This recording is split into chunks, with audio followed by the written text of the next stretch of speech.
Hey everyone, we're going to be looking at another book here that's a little bit old, but still a pretty good book. This is the Encyclopedia of Arcade Video Games by Bill Kurtz.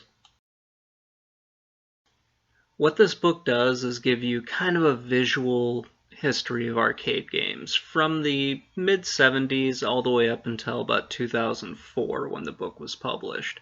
So it has missed a lot of the stuff that has come out recently, and it doesn't really have everything from, the 70s, 80s, and 90s, but it covers quite a bit of video games, and it's got a lot of really great pictures of different arcade cabinets, as you can see.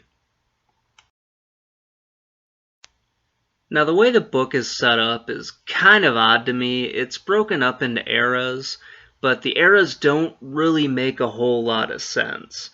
At first, we have from 1972 to 1976, and that's labeled as the birth of video games, which is kind of true, but not really. It's the birth of more of the arcades and some of the home console. But, whatever. This was 2004. There wasn't a whole lot of research being done on video games at the time, so whatever. The next section is from 77 to 79, and this one is labeled Invaders from Space, which is fine. I mean, there were a lot of space-age games. I don't really have a problem with that, but they didn't go away at that time. They kept going.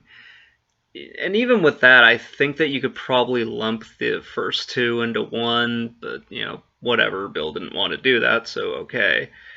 The next section is the Pac-Man years from 80 to 82, which again is kind of a weird one, but I think it sort of goes along with when he wanted to go on to the next section, which is the experimental years from 83 to 85.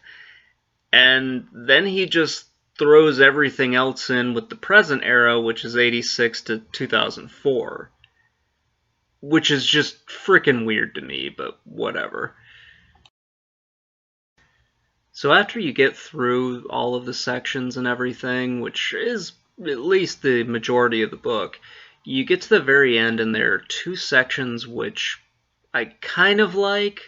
One of them feels like it deserves to be there, but the other one not really, because one of them is like video game collectibles, and I feel like that should have been in something else. I don't really feel like that should have been in this book.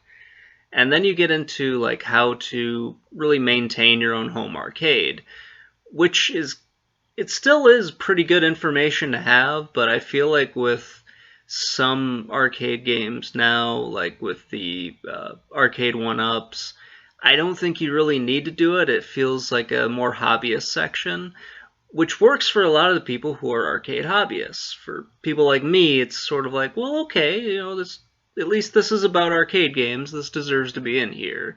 And it feels like it has more of a place than the one on collectibles. They do have one more thing, which I almost forgot about, and I do apologize for that, but it's on arcade games from basically not the US or Japan. So we're talking like Europe, and it doesn't go into some of the arcade games from that might have like showed up in other areas of the world, which I think would have been really cool, but I guess for 2004 and maybe like some other time constraints, maybe resources, Bill couldn't like go in to see if there were any, arcade games in China or in India at the time, or really anywhere else in the world. I feel like that would have been really cool to read about.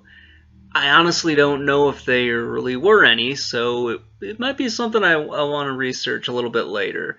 But getting to see some of like the different names that arcade games were given, and once they got overseas, that's pretty cool to see for me. It's kind of like how they had renamed Star Fox when that was over in Europe, or some of the other games like Illusion of Gaia was named Illusion of Time over in Europe. So it's just one of those cool things about the history of video games that I like reading about and kind of like seeing here. So now that I've rambled on about stuff that, probably hasn't shown up in the video just yet, I do want to mention that all of these pictures of the arcade cabinets look really good, and it's awesome that he was able to get like all these different pictures and put them all into one place for us. Not all of the arcade cabinets are going to look pristine, which is something that I kind of appreciate, because it looks like they, had a lot of wear and tear, and maybe are well loved, if you want to put it that way, or at least well used and whatnot.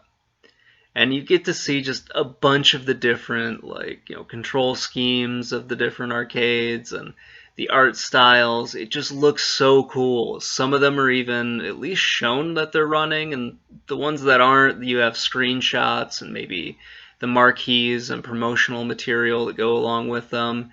It's just really cool to see.